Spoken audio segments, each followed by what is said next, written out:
สบายดีทุกคนยินดีต้อนรับทุกคนเข้าสู่ช่องอู่รองสารฝนตกทุกคนเอ้ยมือสวยแดดฮ้อนใช่ป่ะวันนี้ฝนตก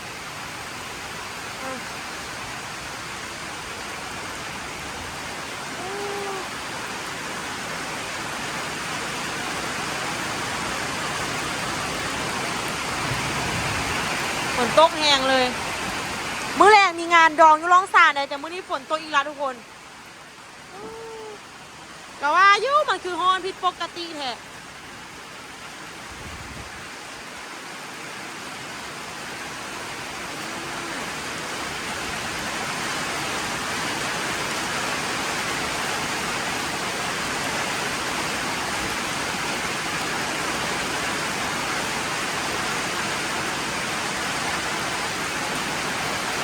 ฝนตกหนักเลยทุกคน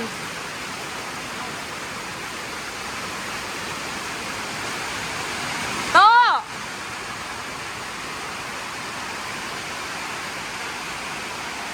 เอ้ากันฟาดเพื่อได้ไหลเนาะ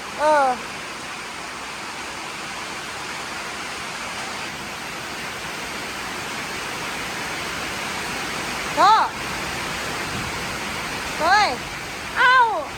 เรากินขนมว่ะใส่เกลือกินเดียวอีกละยิงรถได้ป่ะนี่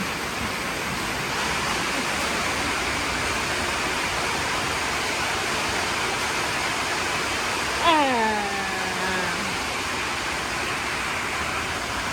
อาหอมแก้มแม่เด้เอาหัวตำกันเอาแก้มส่วนเลย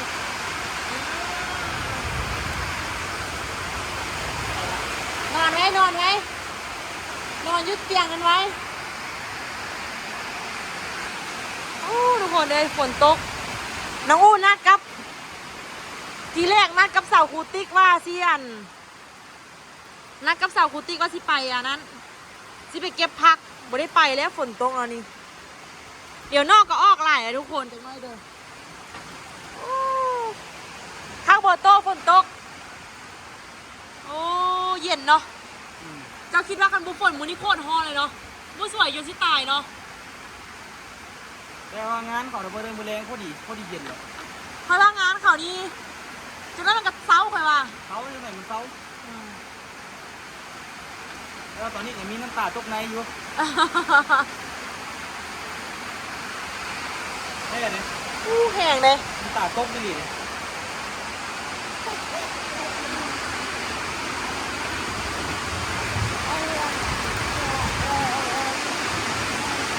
ใส่ตีนออโต้ใส่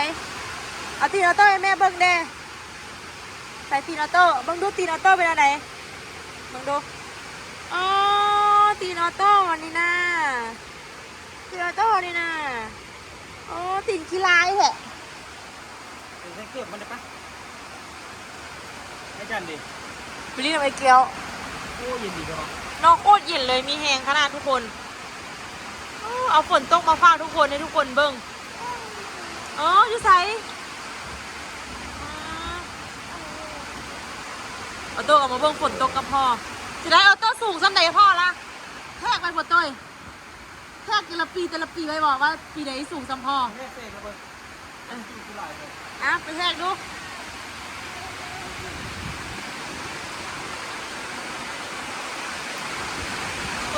เอาตัวไปหาพ่อไปตัวไปหาพ่อไปแทกเด้อไปหาพ่อไปแทกไป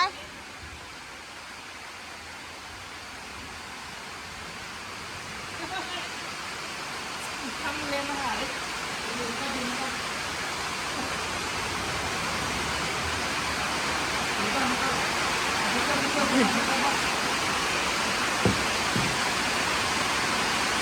ทำนี่ละโอ้สูงขึ้นอยู่ได้เนาะประมาณจักเซน3 เซน4 เซนบูเกอร์3 เซน4 เซนบูเกอร์เกือบกิ้งเดียวอยากใส่ชอบเกือบปูนมาดูพูแล้วมันเอาไว้พุ่นน่ะเอาไป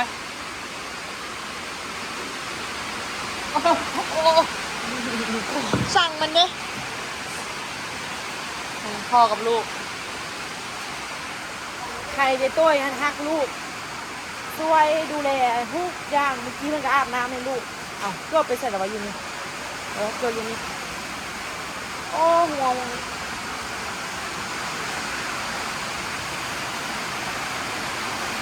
อาโต้ยอาโต้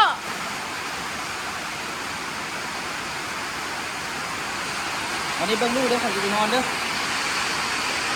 คนน้องก็รับไปกับเด็กจะนอน เอามันเข้าไปนำไหม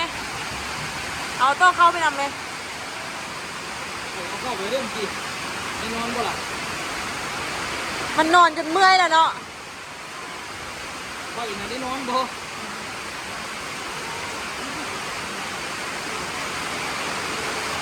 ฝนตกแท้ฝนตกว่าทุกคนเอ้ย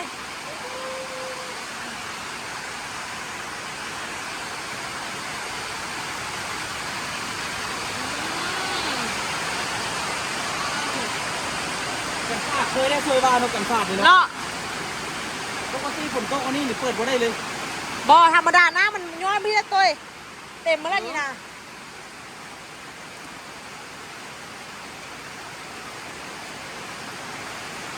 ออโต้เอ้ยออโต้เม็ดกับใบ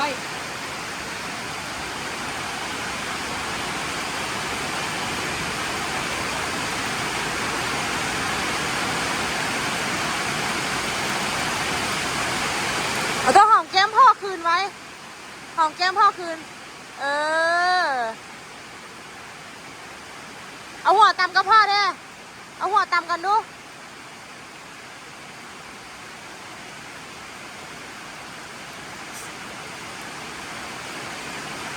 ก็ละฮักลูกว่ะ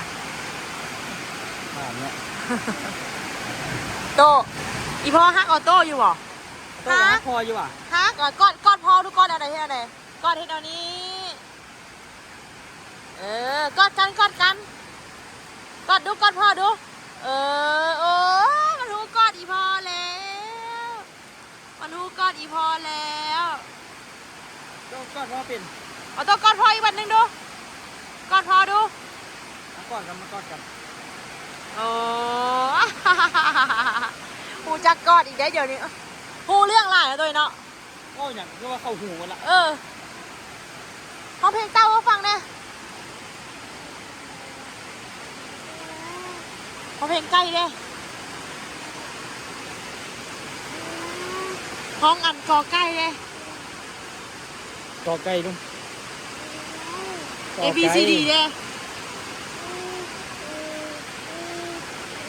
แม่นยังอันนี้ E O E O เอาตัวกระหักไม่ตู้บ่เอาตัวหักพ่ออย่าหักพ่อแล้วกอดพ่อไว้กอดพ่อไว้โอ้ยมันกอดก็เป็นละเด้มันหักอีพ่อมันเนี่ยแพงมันเนี่ยเมืองมันเนี่ยสั่งมันใช่ปะเดี๋ยวนี้ออโต้ฮูเรื่องหลายทุกคนเว้าอย่างกับฮูเมิร์ดละเดี๋ยวนี้แต่ยัง กับหู ฮะ จะเอาให้เห็นมันเก็บเอาเบิด เจ้า คันว่าเว้าดีมันก็สิเอาได้ดีคันว่าเว้าให้มันก็สิเอาได้ให้ เจ้าก็ยังเว้าไฮใช่มันเราเคยไฮลูก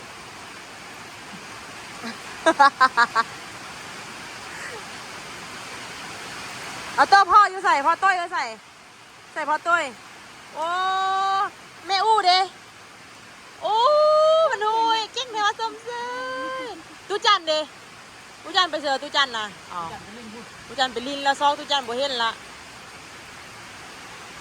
อู้มื้อนี้ได้ขายเครื่องอยู่บ่ต้อย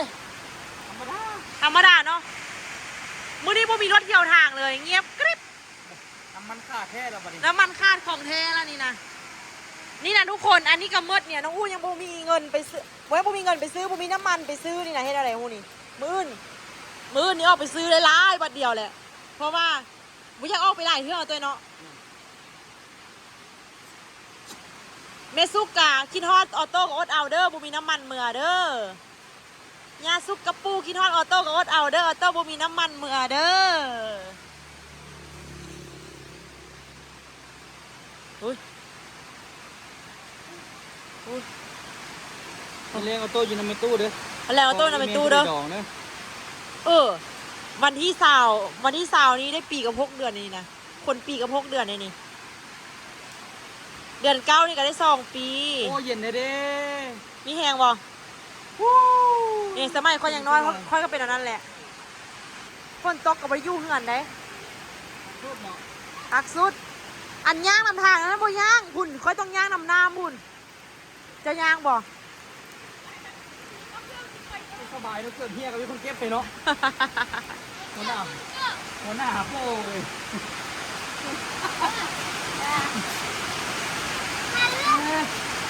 นั่งละเอาตัวใหญ่เหรอเอาตัวเขาแจ้งทำเลยเด้อ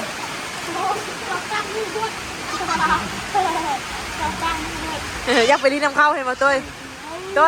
อยากไปแล้วตุ้ย เดี๋ยวเอ็ม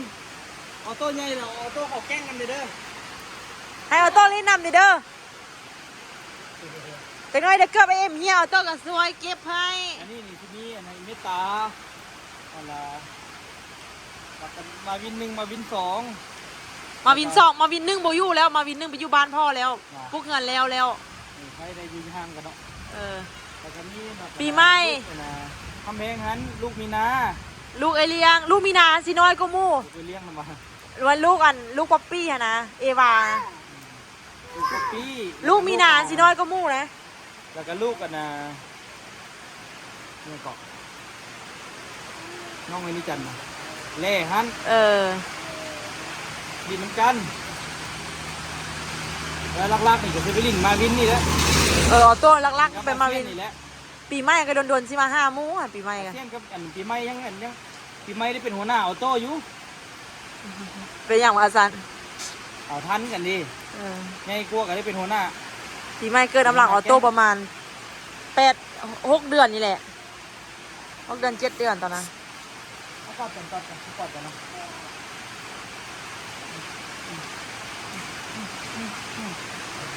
โอ้มือแรกนี่มีงานดองเลยนี่เนี่ยที่เสาแล้วฮานขายของน้องอู้จังไหนถือว่าประสบผลสำเร็จบ่เฮ็ดฮานนี่ ก็คือว่าประสบผลสำเร็จอยู่เนาะ ย้อนไผ ยันตีย่อย ก็ได้ยังมาห้ามข่อยอยู่ จะฮานค่อยเลยเนาะยังค่อยเฝ้าหลายกว่าเจ้า เฮ็ดหยังก็ใช้แต่เงินข่อยอยู่ แม่นแล้วเจ้าใช้เงินค่อยหลาย เฮ็ดก็ได้เฮ็ดเรียกเฮ็ดเทศว่าบ่จักซื้อเครื่องซื้อของเขาห้านบ่จักเฮ็ดห้านสุดท้ายเงินข่อยห้านข่อย แม่นแล้ว ยอมเลยยอมมาเลยมันเป็นหนี้มาละทีไม่ค่อยนี้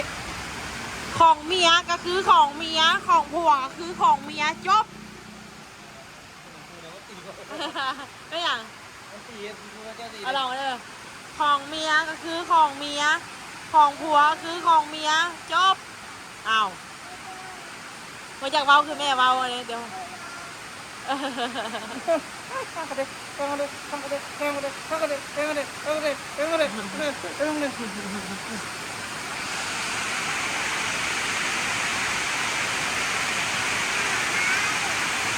ะ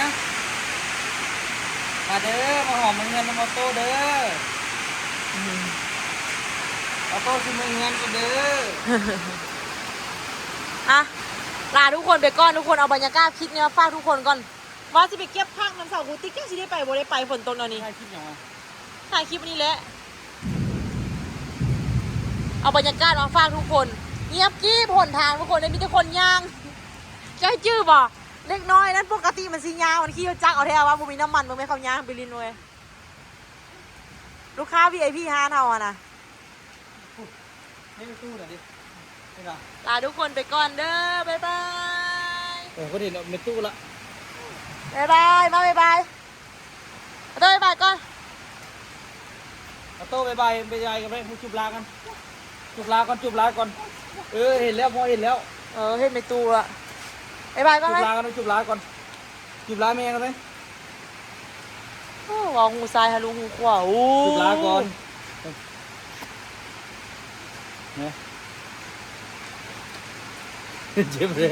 จุบลาไหมเอาดีๆ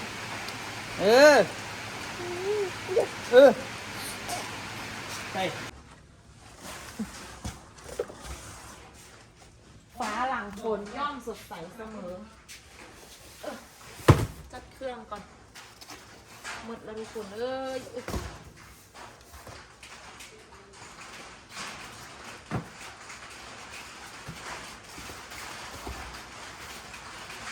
ชคดีที่ยังมีห้างค้าขายเครื่องทุกคน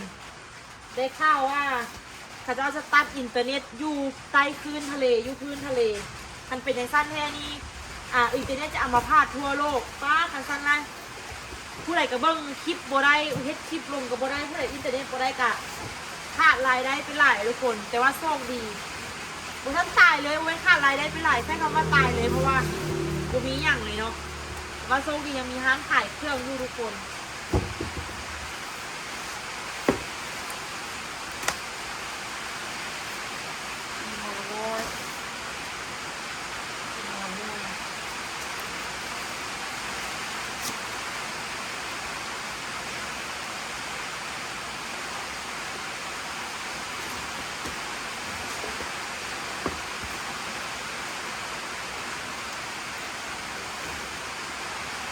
นมตัวนี้ยูฮานได้ขายที่เขียน